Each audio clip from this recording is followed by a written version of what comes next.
Welcome back to Worldview. Social media is an important part of many lives. It connects us with people from the past and introduces us to new friends.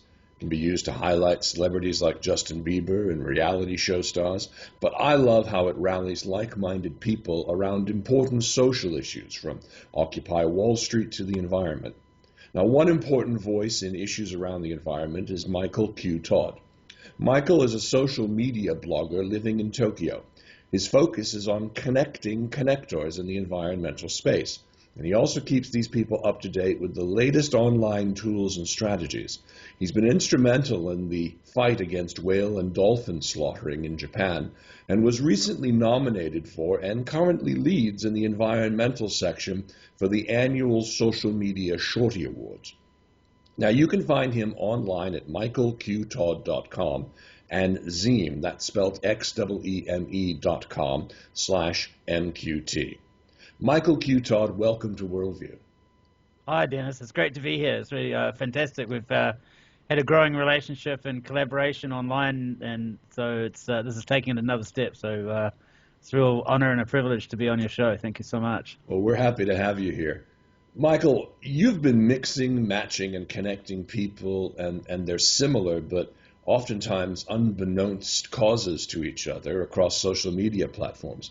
An example, when I think of whaling in Japan, you've become so prominent, your efforts and networks come directly to mind first. How did you become involved in the environmental movement, and what does it mean to you? I've been involved in this since my mother made me do speech contests about the environment when I was 12 years old. My mother was very active in the environment and public speaking sector at that time, and I really had no choice. So I've kind of never got away from it since then. I worked as a lawyer for Greenpeace a little bit in the 1990s, and I let things go astray a little bit in that direction. And at about 5 years ago, I decided. What was the best way that I could make a difference for the rest of in the second half of my life, perhaps. And I saw the growth of this social media thing, and I thought, wow, this looks fun, and this is a powerful thing. And I'm interested that you introduced me as a connector of connectors. This is a very, very scary thing for governments and the powers that be. When the connectors start connecting, they start to lose control over what messages go out. And and if they can't control where we are and what we're doing, that's also an issue. I mean, I'm a former American living in the United Kingdom, and you're from New Zealand living in Japan, so anything can happen in that regard. Yeah. Yeah. And the social media, especially where the two of us mainly connect, perhaps, is on Twitter. It's such an incredibly wide and open and diverse and open and supportive network. There's no barriers or walls, or no one's friends or anyone or really following anyone. It's just a huge open conversation that the whole world can see and can join in and take part of at any time, any minute of any day. And it's really extremely exciting to watch it growing and messages getting spread more and more each day. So you mentioned our connection on Twitter, which I believe is where we, through a third friend in Australia, found each other. But I'm curious as to if you could explain for our audience how all of these social media platforms work, and what are the best ones for reaching people with causes. How does one get involved?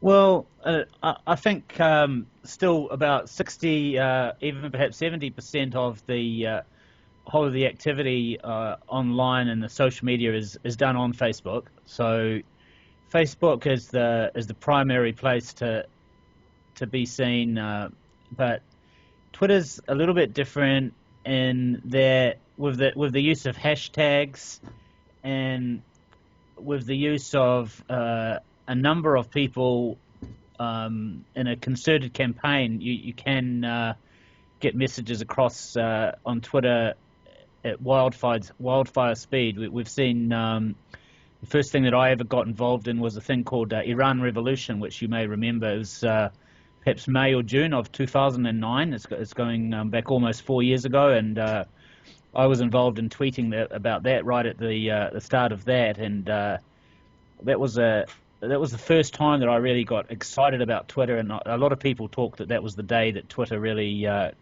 grew as a social media platform, because all the people in Iran were able to tweet about what was happening, and the rest of the world could watch, whereas before their government had managed to suppress any messages coming out of what was happening. So it was extremely exciting to be part of that. So now you mentioned hashtags. Now, for the benefit of people who may not understand how Twitter works, explain what a hashtag is and how people can use that to best define their purpose and their group. it's been interesting today. I think, I'm not quite sure which, but a major American politician, perhaps the Secretary of State, was said today something that a hashtag strategy is almost as important as a defense strategy nowadays, or something like this. And, a hashtag is when you hyperlink a word, and you can go into Twitter and search and follow the conversation that's going on around a particular word. So, for example, in the case of the Iran Revolution, it was if you just go in and follow the search around that word, and it becomes a trending topic, and you just click on that, and you can see all the different messages that are being passed around about that. Exactly. And you mentioned before about the Occupy Wall Street, so there's been a major hashtag about that going on for perhaps about the last 18 months now. It's being used to, different hashtags are used all the time to connect people. Like at the moment, there's probably, I don't know, 5 to 10 major hashtags that people can use to get messages out about progressive things, and what we've been doing about getting the messages out about taiji, the dolphin hunting in Japan, is hashtag tweet for taiji. So if you want to see any messages that are being passed around about that, you can just go to Twitter and follow that, and you don't even need to be a Twitter user or even tweet to follow the messages, and that's a greatly underestimated use of Twitter, what people don't consider so much, is that people are actually following the news by just looking at Twitter rather than even participating. So we're talking with Michael Q. Todd on Worldview with Dennis Campbell. He's based in Tokyo. Michael, what causes are you currently working on now, and can you give us an idea of how you reach out and actually connect people and groups together? I've realized recently that my purpose is connecting people. I think there's one of the most powerful ways that I can do things. If I know someone is involved in something, and just keeping an eye on all the different things that are going on, and I see there perhaps one issue is being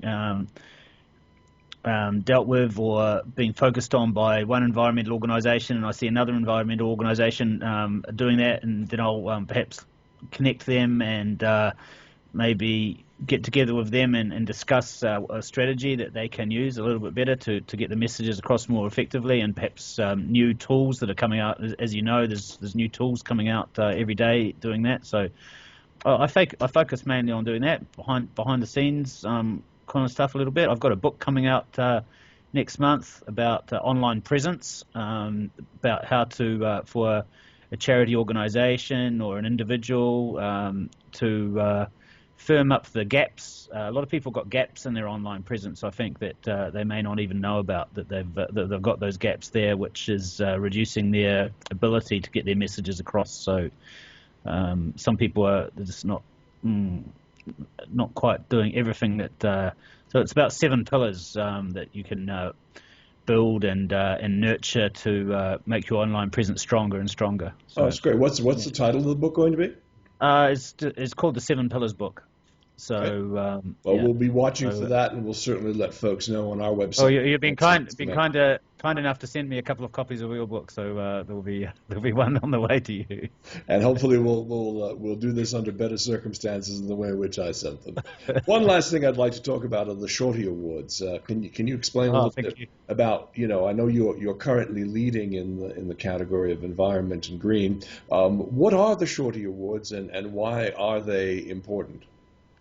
They seem to have been growing in popularity and in relevance. It's the 5th year that they've had them, They have 20 main categories, and they recognise people who have been effectively using social media to get messages across. So and people can vote by Twitter for the awards. They've actually just closed a couple of days ago after about a month of voting. So they pick the top 5 people in each category, and then they have a panel of judges who decide in the next 2 or 3 weeks who's going to be the winner. So the number of votes is a highly relevant factor in who's the number winner. But if there's a particularly outstanding case that hasn't got quite as many votes, then maybe they might make them the winner. But yeah, so that would be a nice a way to make what I do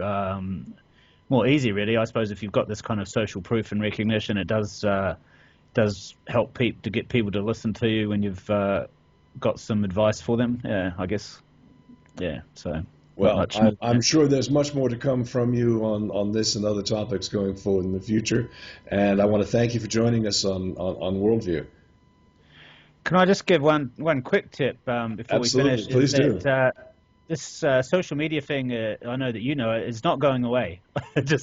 So please believe in it, even though if you start with it and maybe you're not getting as much reaction as we all started like that. You started like that. I started like that, putting out messages that were never, you didn't think anyone was watching. People are watching, and if you stick at it, you will have an effective presence eventually, I'm sure. So please stick with it. He's Michael Q. Todd, and you can find him online at michaelqtodd.com and Zeem.com. That's XEEME.com/MQ2. We'll be back after this. You're watching Worldview with Dennis Campbell. Thank you, Dennis.